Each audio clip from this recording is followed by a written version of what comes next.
Wow. Gott segne dich. Gott segne dich, meine Liebe. Wow, Komal.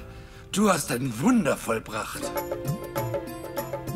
Du hast Luckys Geburtstagsparty hervorragend vorbereitet. Sehr richtig, Kailash. Bade bitte in diesen Komplimenten, Komal. Es sieht aus, als würden die Kinder Lucky anhimmeln, oder nicht? Was soll das? Warum hast du alles so dekoriert? Lucky ist noch nicht einmal da. Ich bin auch traurig, weil Lucky mit uns nicht den Tag verbringen kann. Aber was hätten wir tun sollen? Die Kinder haben sich so sehr auf Luckys Geburtstag gefreut. Also dachten wir uns, dass wir den ganzen Tag mit ihnen feiern. Bado, sag mal, wo sind die Kinder? Also, sie ziehen sich gerade noch um. Ah, schaut mal da.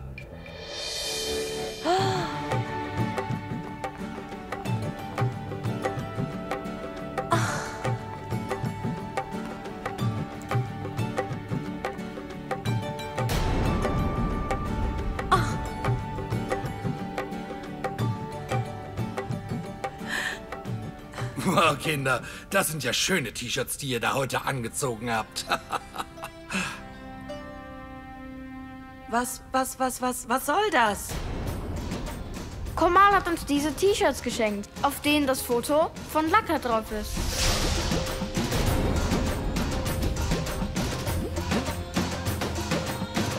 Danke vielmals, Komal. Komal, das ist das beste Geschenk, was du uns für Luckys Geburtstag schenken konntest.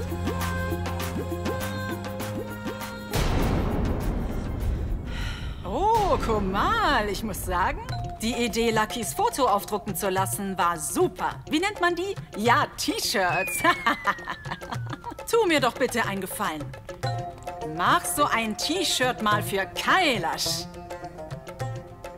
Aber mit meinem Foto drauf. Dann wird er jedes Mal an mich denken, wenn er es anhat und aus dem Haus geht. Du Dummerchen. Kamla, ich habe nichts gemacht. Ich bin unschuldig. Das hat alles Rana ganz allein gemacht. Ich habe nur die Idee geliefert und er hat die T-Shirts in Hisar bestellt. Wow, Rana. Super gemacht.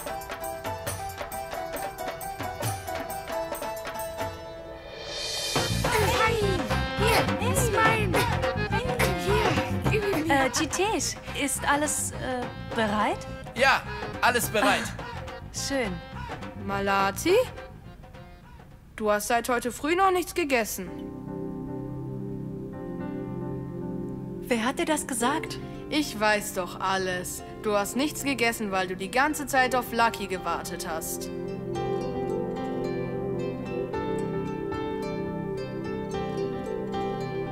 Nein, mein Lieber. So ist das nicht. Warum denkst du das? Weil das Lucky sehr traurig machen wird.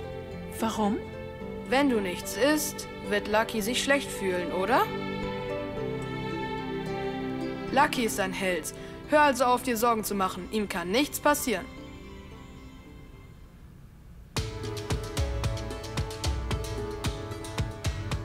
Bitte iss etwas.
Mrs. Alawat, Sie sind jetzt dran.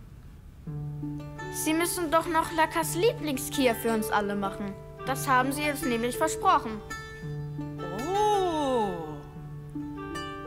Wir wollen das Kier probieren, das Laka am liebsten mag. Du meine Güte, du bist ja putzig. Wartet hier, ich bereite es sofort zu. Das wird etwas ganz Besonderes. Pinky, Pragya, kommt mit. Wir müssen den Kindern Kier machen. Beeilt euch und helft mir dabei.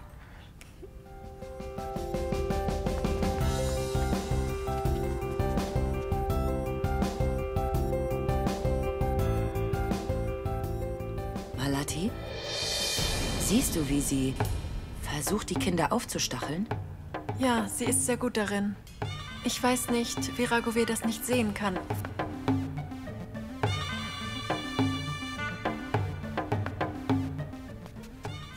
Pragya, Pinky, kommt her. Gebt den Kindern das Kier.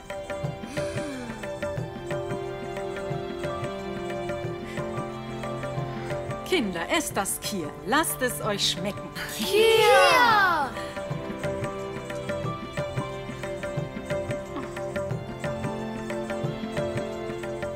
Sag mal, wie habt ihr denn das Kier so schnell gemacht? Mein Lieber, ich habe das Kier heute früh gemacht. Aber ich wollte euch alle damit überraschen.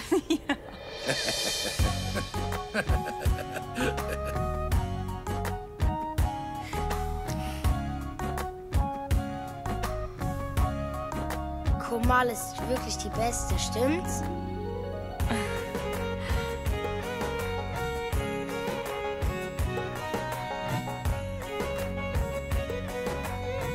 Das war super! Wow!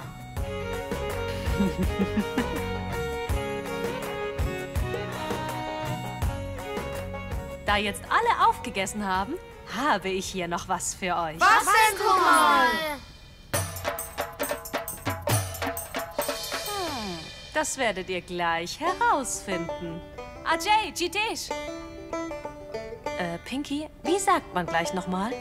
Musik ab! Musik ab! Ja, Komal, los geht's! Die Party kann losgehen.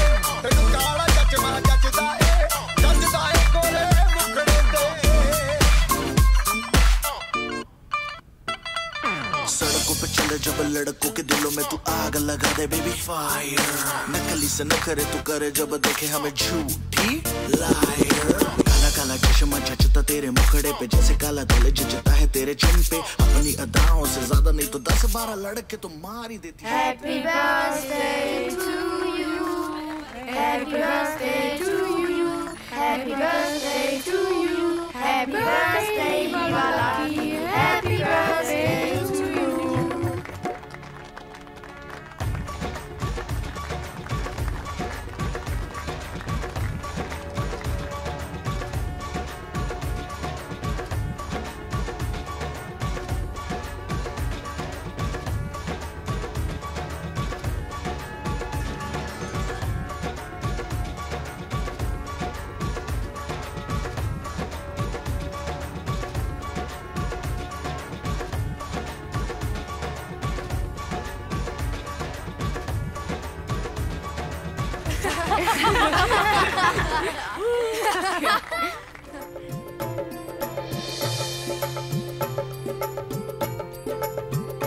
Komal, wir hatten so viel Spaß. Lucky war zwar nicht da, aber wir durften erfahren, wie er seinen Tag verbringt. Ich habe mal eine Frage an euch. Komal hat euch davon etwas erzählt, Kinder. Was meint ihr, braucht man alles, um so stark wie Lucky zu werden? Wir müssen immer früh aufstehen und regelmäßig trainieren. Wunderbar. Um so stark wie Lucky zu werden, müssen wir täglich ein Glas Milch trinken und ganz viele Mandeln essen. Erst dann werden wir so stark wie Lucky. Und dann müssen wir ganz viel schlafen. Absolut. Ganz toll.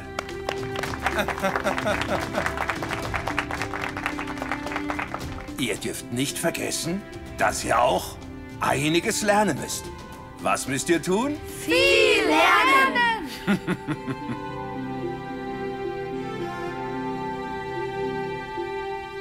Rana? Ja? Bringt die Kinder nach Hause. Okay. Nehmt ihr Jim mit. Gott segne euch alle.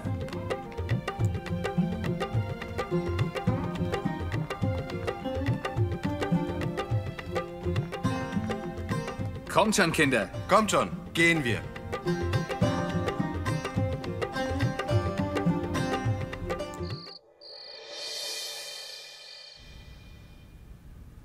Lucky,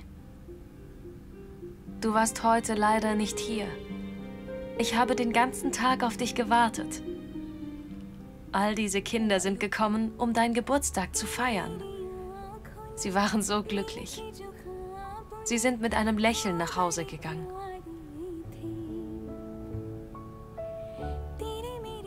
Komm bitte einfach nach Hause, Lucky. Ich vermisse dich wirklich so sehr, Lucky.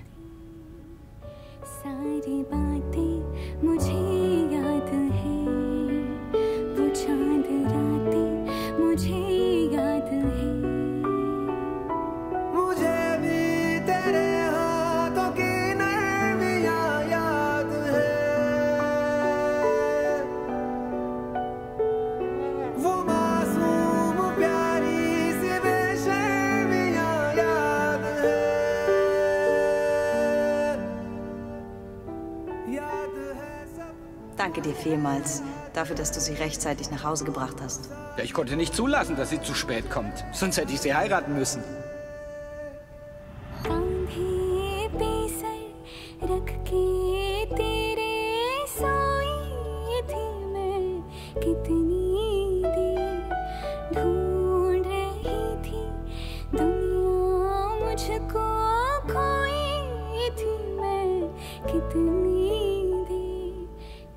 Ich habe dir gesagt, dass du die Hochzeit absagen sollst und du hast nicht auf mich gehört. Nichts dringt in deinen Schädel. Du kannst dein Leben zerstören, aber warum musst du mich damit reinziehen? Du warst kein Teil meines Lebens, du bist und du wirst keiner sein. Ich werde dich nie mögen. Ich wurde gezwungen, dich zu heiraten, verstehst du?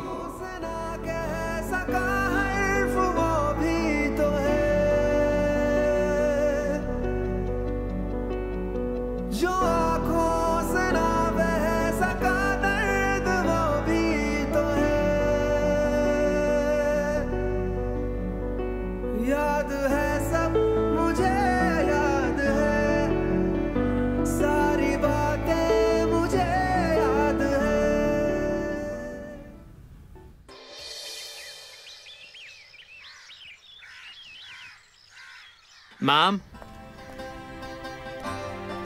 Mom? Mom? Mom, ich muss los. Mom, die Schule hat heute geschlossen. Ich habe versucht, Pragya und Bapai anzurufen, konnte sie aber nicht erreichen.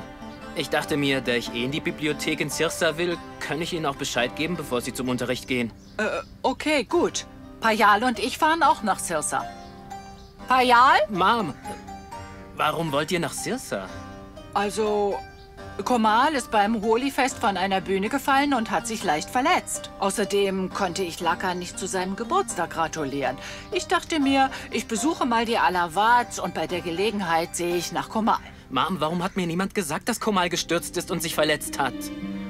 Jetzt reg dich nicht auf, jetzt weißt du es ja. Mom, aber ich habe auch mehrfach versucht, Lucky zu erreichen, aber ich habe ihm eine Nachricht geschickt, er hat sogar geantwortet, aber er hat nichts von Komals Verletzung gesagt. Schon gut. Er wird sicherlich beschäftigt sein. Schließlich weißt du es jetzt. Gehen wir jetzt zusammen Komal besuchen? Ja? Ja, gehen wir. Payal?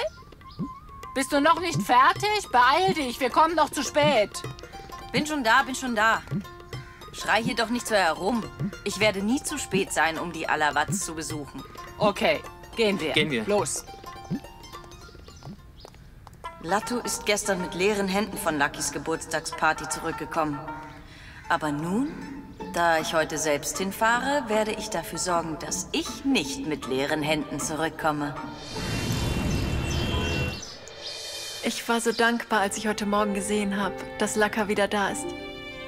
Ich habe ihn heute schon dafür getadelt, dass er an seinem Geburtstag verschwunden ist, ohne sich den Segen von allen zu holen. Was hätte ich tun sollen? Ich konnte ihn nur ausschimpfen. Aber Kamla, um ehrlich zu sein, bin ich so erleichtert, dass er jetzt endlich wieder bei uns zu Hause ist. Ich habe ihn sogar mit Kir gefüttert, als er zurückgekommen ist. Immerhin sind das unsere Kinder. Das sind eben unsere Lieblinge. Du weißt ja genau, wie vorsichtig ich die Dinge immer handhabe. Jedes Jahr hole ich den Schmuck raus. Dann lasse ich ihn polieren und abstauben und lege ihn dann zurück. Es gibt nur eine Sache, um die ich mich sorge. Ich möchte, dass Pragya so schnell wie möglich einen Mann findet und heiratet. Ich will ihr all diesen Schmuck geben und endlich damit abschließen. Egal, vergessen wir das. Sag mal, hat Raghuvír dir vergeben oder nicht? Es ist meine Schuld, dass ich mich verletzt habe. Bitte, du darfst nicht wütend auf Malati sein. Okay, komm mal. Ich werde alles tun, was du sagst. Das hat er, Kamla. Aber Bado hat ihn darum gebeten. Oh mein Gott, Malati. Deine Schwiegertochter ist wirklich einzigartig. Sie ist sehr gerissen und schlau. Sie hat es geschafft, dass Raghuvír auf ihrer Seite ist. Sie weiß Bescheid, wenn ihr Schwiegervater ihr zustimmt. Wieso ihre Schwiegermutter nicht auch? Was soll ich tun, Kamla? Ich bin keine Autorität für sie. Ich weiß nicht, was mit Raghuvír nicht stimmt. Er hört nur auf sie und auf niemanden sonst.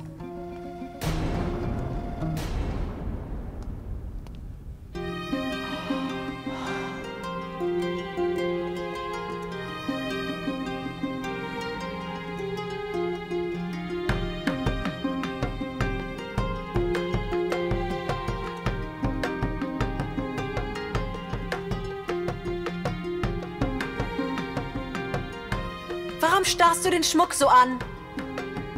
Willst du nicht Tee einschenken?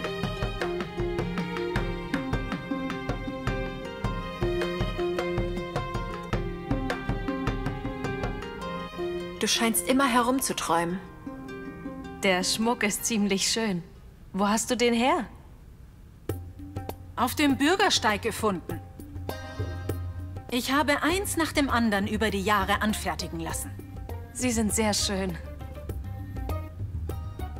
Ich werde Pragya am Tag ihrer Hochzeit mit all diesen Schmuckstücken verzieren.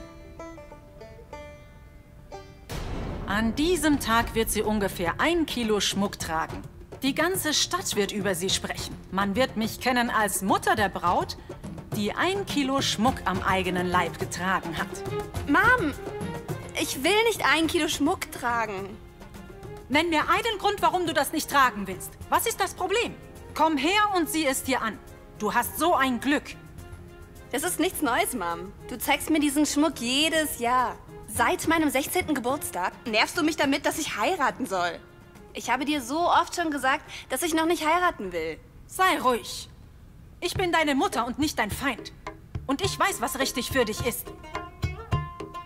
Kamla, Ich denke, Pragya hat recht. Sie ist doch noch jung. Wenn sie ihren Abschluss gemacht hat, kann sie doch immer noch heiraten.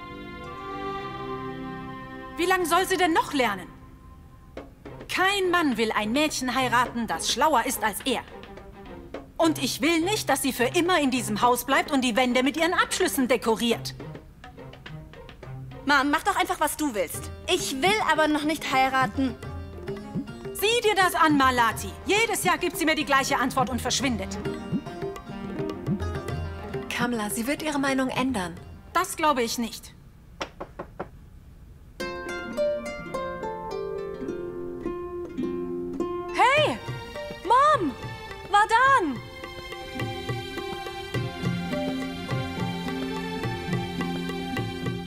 Komm rein, Jamuna, komm doch rein.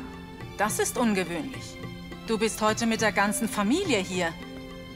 Hast du vor, mein Haus zu übernehmen? Oh, Jamuna, meine Liebe, komm rein. Hallo, Kamla. Hallo, Malati. Komm mal, wie geht es dir? Mir geht's gut. Mögest du lange leben. Mögest du lange leben, Vardaan. Mögest du immer glücklich sein. Setzt euch.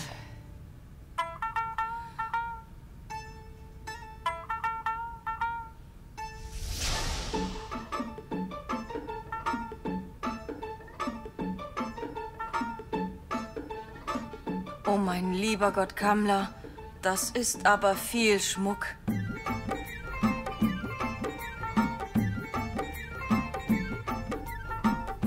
Habt ihr jemanden ausgeraubt? Warum sollten wir jemanden ausrauben? Ich habe eins nach dem anderen über die Jahre anfertigen lassen. Du traust dich aber was, mir so eine Frage zu stellen. Kamla. Hast du das gehört? Aber ich kann meinen Augen nicht trauen. Um so eine große Sammlung aufzubauen, hast du doch Jahre gebraucht, oder? Ja, ich weiß gar nicht, wo ich anfangen soll.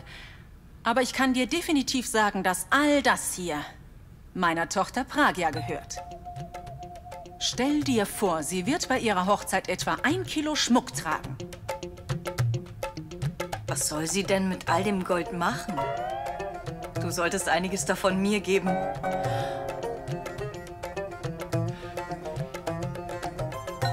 Payal. Keine Sorge, Kamla. Ich mache nur Scherze.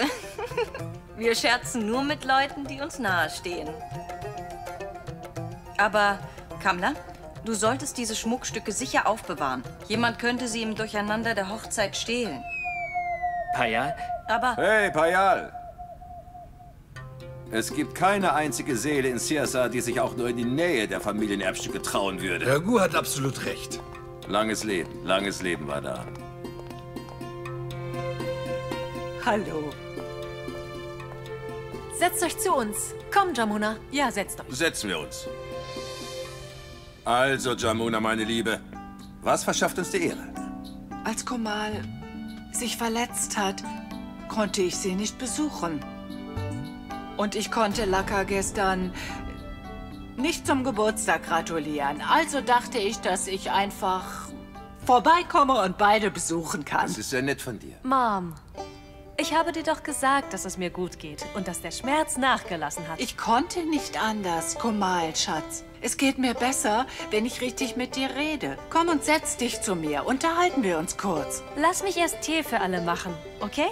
Komal, Ja? wenn du mit dem Tee fertig bist, dann sag doch Laka, er soll sich zu uns setzen. Sehr gern.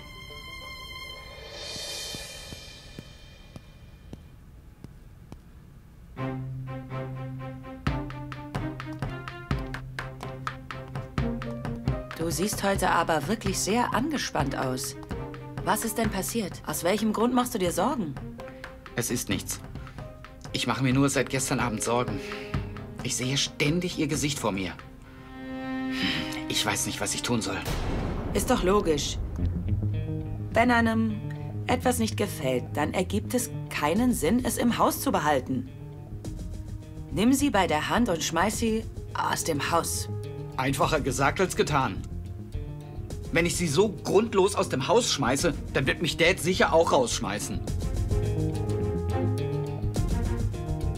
Ja, das stimmt wohl. Die Männer sind den ganzen Tag außer Haus. Die Frauen müssen zu Hause belanglose Streitereien austragen, von denen die Männer keine Ahnung haben. Bado ist Profi darin. Sie hat es geschafft, Raghuveer um den kleinen Finger zu wickeln. Als hätte sie ihn in ihren Bann gezogen. Es gibt nur einen Weg, diesen Bann zu brechen. Wir müssen sie vor aller Augen bloßstellen. Insbesondere vor denen, die sie mögen. Wir müssen ihnen zeigen, dass sie nicht so unschuldig ist, wie sie tut. Sie macht jedermanns Leben zur Hölle. Lucky, entspann dich. Ist schon okay. Ich habe schon mein ganzes Leben mit solchen Menschen zu tun. Keine Sorge. Ich werde schon eine passende Lösung finden. Was heißt hier keine Sorge? Bevor wir geheiratet haben, wurde ihre Hochzeit mit einem anständigen Kerl arrangiert. Was? Ist das dein Ernst?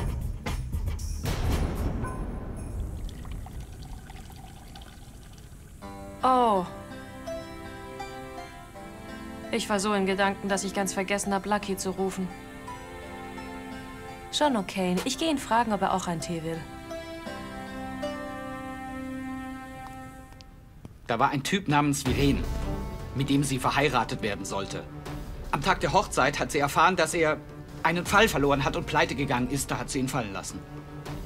Dann haben sie und ihre Familie auf die Tränendrüse gedrückt und mein Vater hatte Mitleid mit ihr. Du weißt, wie Dad ist. Er ist darauf reingefallen und hat bestimmt, dass ich sie heiraten muss. Frauen wie Sie sind einfach widerlich. Ich hasse solche Frauen wirklich. Weißt du, Frauen wie Sie verlieben sich nicht richtig, Lucky. Sie verlieben sich nur in den Reichtum eines Mannes. Sie haben immer ein Auge auf den Reichtum. Und in dem Moment, in dem Sie die Chance bekommen, rennen Sie damit davon. Ich erzähl dir mal, was eben passiert ist. Bardot und ihre Schwägerin, wie heißt die nochmal? Payal. Ja, Payal, richtig. Sie hat auf den Schmuck gestarrt, den Kamla auf dem Tisch ausgebreitet hat. Oh mein Gott. Was für Schmuck? Und was macht Payal hier? Ich weiß nicht. Sie musste ja nicht ihre ganze Familie herbringen. Ihr Bruder, ihre Schwägerin und ihre Mom. Alle sind hier. Weißt du, Kamla wollte den Schmuck doch eigentlich nur für Pragias Hochzeit säubern lassen.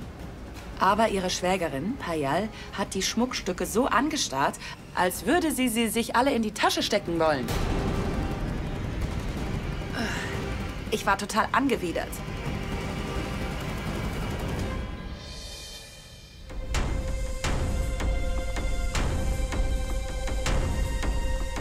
Was ist denn los? Worüber denkst du gerade nach? Nichts. Ich frage mich nur, wie sie Dad um den kleinen Finger wickeln konnte. Jetzt ist der Moment, sie bloßzustellen. Ein Wolf im Schafspelz ist immer noch ein Wolf. Früher oder später zeigt er sein wahres Gesicht. Egal was kommt, ich werde ihre Lügen bloßstellen. Lucky, du bist auf dem richtigen Weg. Aber du musst auch was tun, damit was passiert.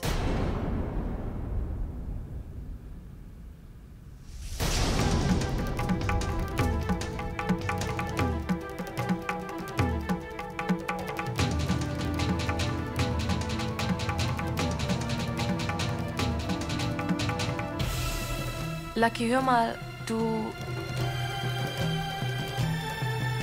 Raghuveer bitte, dich runterzukommen.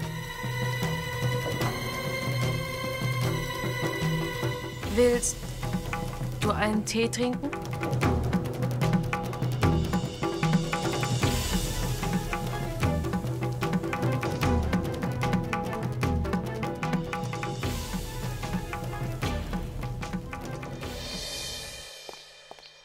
Raghu, du hättest Rana mit Lucky schicken sollen. Kailash, bitte. Das war eine kleine Aufgabe. Der Vertrag sollte beglaubigt werden. Wenn es einer schafft, dann Laka. Ja. Hast du heute keinen Unterricht? Komal, heute ist in der Schule der Strom ausgefallen. Also habe ich allen freigegeben. Du kannst ja hier unterrichten.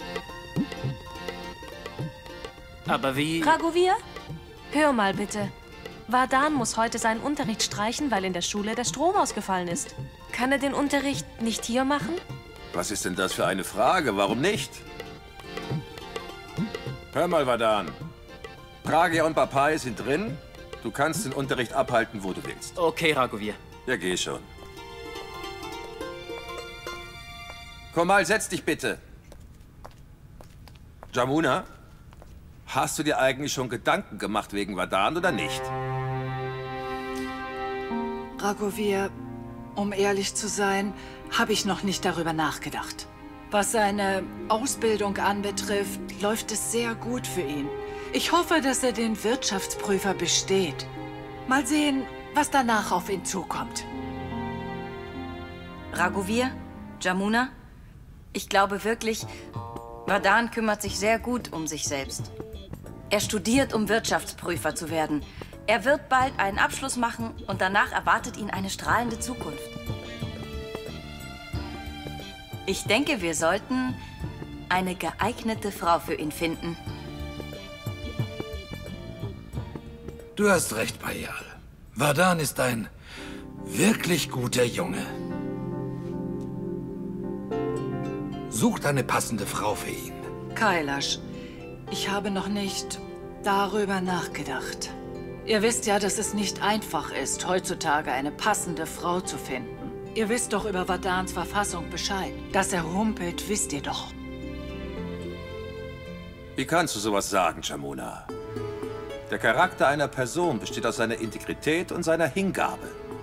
Vor ein paar Tagen habe ich in der Zeitung gelesen, dass das blinde indische Cricket-Team dieses Jahr die Weltmeisterschaft gewonnen hat. Sie haben 10 Millionen Rupien gewonnen. Vardhan ist ein talentierter Junge. Denkt nicht, dass er ein Problem hat. Nur weil er humpelt. Ja, Raghuveer, ich verstehe, was du versuchst mir zu sagen. Aber nicht jeder denkt so, wie du es tust. Alle wollen nur einen reichen Bräutigam. Und du weißt ja über unsere finanzielle Lage Bescheid. Wer würde wollen, dass seine Tochter in eine Familie wie unsere einheiratet? Jamuna, da stimme ich dir aber jetzt nicht zu. Es stimmt, dass euer Haus klein ist. Dafür habt ihr ein großes Herz. Und du weißt sehr wohl, dass Vardhan eines Tages Wirtschaftsprüfer sein wird. Du wirst sehen, dass er bald sehr großen Erfolg hat. Lass mich dir sagen, dass du eines Tages wie eine Königin leben wirst. Kailash, du versuchst doch nur, alles so schön darzustellen. Jamuna, das tut er doch gar nicht. Er sagt nur die Wahrheit. Und jede Familie auf der Welt wäre doch froh und glücklich, wie ich finde, ihre Tochter mit einem Mann wie Vardhan zu verheiraten.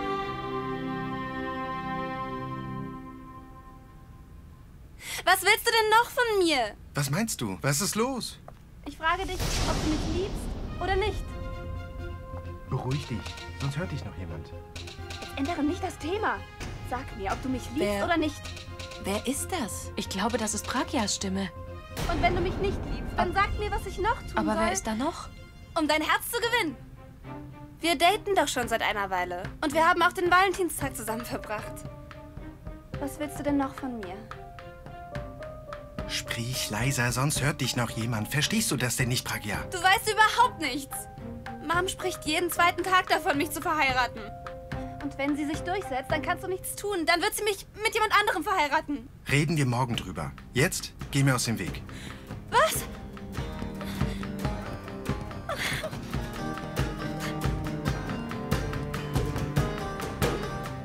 Das Zimmer müsste...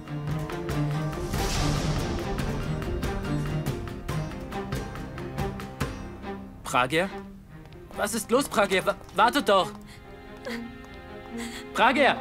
Bitte hör mir doch zu!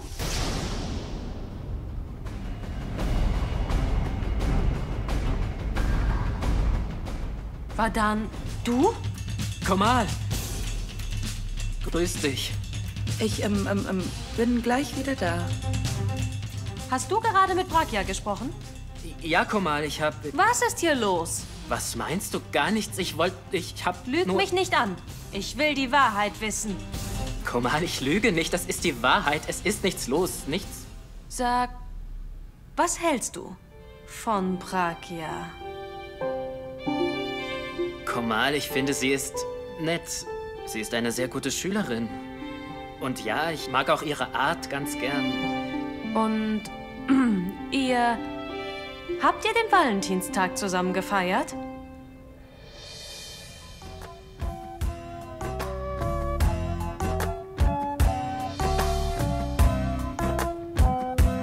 Ja, das haben wir, aber woher? Solche Neuigkeiten verbreiten sich in diesem Haus wie ein Lauffeuer. Wir reden später. Lucky, du hast ja gar keine Ahnung. Deine Frau ist so ein hinterhältiger Mensch. Was ist passiert? Zuerst hat sie sich schlauerweise mit dir verheiraten lassen. Und nun versucht sie, ihren Bruder unter die Haube zu kriegen. Willst du wissen, mit wem? Und zwar mit deiner werten Cousine Pragia. Hast du den Verstand verloren? Das ist unmöglich. Ich sage die Wahrheit, Lucky. Ich habe es doch selbst gesehen. Bardot hat eine Affäre zwischen Pragia und Vardan angestiftet. Sie hat das hinter dem Rücken aller gemacht, damit es niemand erfährt. Sowas würde sie niemals tun. Du musst dich irren. Okay. Ist in Ordnung, wenn du mir nicht glauben willst. Aber das ändert auch nichts an der Wahrheit. Egal, ob du mir glaubst oder nicht. Es ist eine Tatsache, dass Bardot nur auf das Hab und Gut dieser Familie aus ist. Das ist der Grund, warum sie Vardan mit Pragia verkuppelt hat. Wenn das wahr ist, zeigt sie langsam ihr wahres Gesicht. Sie hat nicht mal Angst vor den Folgen. Menschen wie Sie haben nie Angst vor den Konsequenzen. Ihr wurdet verheiratet und sie hat dein persönliches Glück zerstört. Und jetzt ist Pragia dran. Jetzt will sie auch noch ihr Leben ruinieren. Arme Pragia. Ich weiß nicht, wie sie Bardot denn überhaupt so blauäugig in die Falle gehen konnte. Ich glaube wirklich, Bardot plant, dass ihre ganze Familie ihr ganzes Leben lang auf Kosten der Alawats lebt. Stell dir das mal vor. Du bist ja schon mit ihr in einer Beziehung gefangen. Und jetzt wird unsere arme Cousine Pragia ihr ganzes Leben lang mit Vardan verbringen müssen. Bardot ist einfach unglaublich. Jetzt hat sie die Grenze überschritten. Bevor wir etwas tun, muss ich mit ihr reden. Ich muss jetzt sofort mit ihr reden.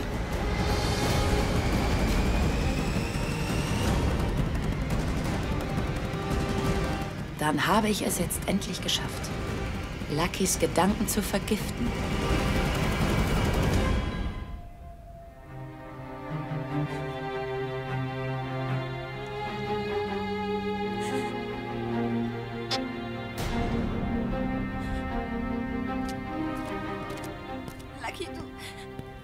Pragia, du weißt, dass mir dein Glück wirklich sehr am Herzen liegt.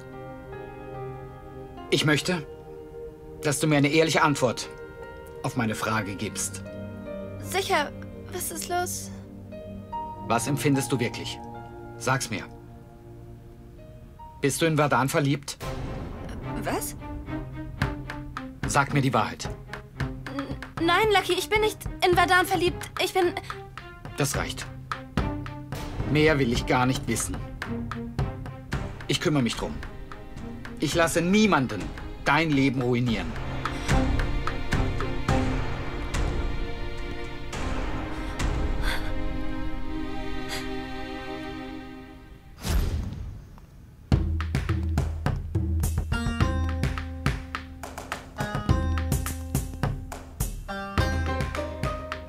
Warum rennst du wie verrückt durchs Zimmer?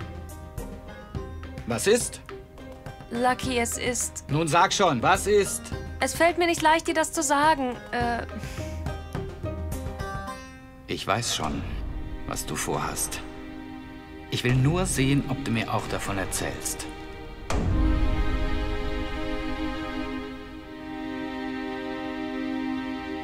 Druck's nicht so herum. Sag, was los ist. Okay, die Sache ist die. Ich habe die Vermutung, dass Vardan und Pragia, also, dass sie Gefühle füreinander haben. Sie mögen sich. Woher weißt du das? Ich habe es selbst gehört und danach habe ich direkt Vardan gefragt. Ich bin mir ziemlich sicher, dass sie einander mögen. Und was willst du tun? Was können wir tun? Wir müssen mit Ragovir reden und er wird es entscheiden. Ich muss etwas tun, um sie davon abzuhalten, Dad davon zu erzählen. Nein, besser nicht. Solange wir uns nicht sicher sind, sollten wir Dad nicht damit behelligen.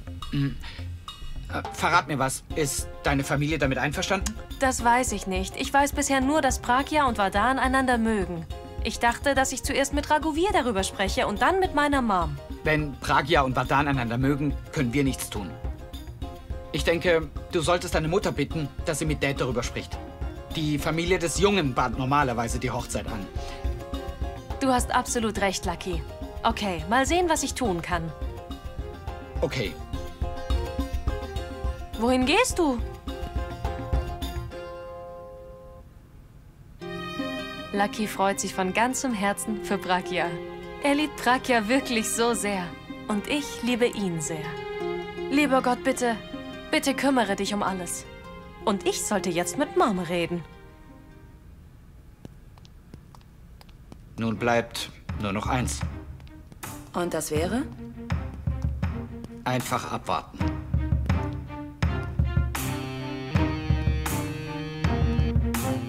Hallo? Ist da der Priester? Hier ist Laka. Laka Singh Alavat. Der Priester? Laka, du bist's. Was gibt's? Warum rufst du mich an? Ich wollte Sie etwas fragen. Kennen Sie vielleicht irgendwelche Bewerber für meine Cousine Pragya? Bewerber? Für Pragya? Lucky, was machst du da? Warum suchst du nach... Ja, Sir, bitte. Ich habe viele Bewerber. Aber da gibt es insbesondere einen, der ideal wäre. Der Junge ist gebildet. Kommt aus einer kleinen Familie und er ist ein Einzelkind. Die Familie hat ein großes Geschäft. In Ambala. Pragya hätte dort ein tolles Leben. Das ist super. Der Junge hört sich wie ein guter Fang an. Tun Sie mir einen Gefallen und erzählen Sie meiner Tante von dem Jungen. Aber erwähnen Sie nicht, dass ich davon weiß. Ich bin nur der jüngste Sohn der Familie. Das würde ihr nicht gefallen. Laka, wie gut. Wirklich gut, dass du mir davon erzählt hast. Vielen Dank, Sir. Bitte denken Sie daran. Bye. Hochlebe Rama, hochlebe Rama. Lucky, was ist denn los mit dir? Was hast du denn da bloß vor? Warum suchst du nach Bewerbern? Wer soll heiraten? Niemand wird heiraten. Ich kümmere mich nur um die Zukunft meiner Cousine. Ich will nicht, dass sie irgendeinen Kerl heiratet. Wie willst du das verhindern? Hör gut zu. Wenn Pragyas Hochzeit arrangiert wird, kann Bado nichts mehr dagegen tun. Und sie wird nie das Vermögen der Familie besitzen. Aber was machen wir, wenn Vardhan Pragya bittet, ihn zu heiraten? Hm? Sie gehört zur Familie der Alavats. Wenn ein Junge ihr zu nahe kommt, hacken wir ihm die Beine ab. Wow, Lucky. Das ist echt ziemlich beeindruckend. Klingt nach einem Plan. Jetzt bleibt nur noch eins. Ich muss Bado von Pragya fernhalten. Das schwöre ich. Perfekt.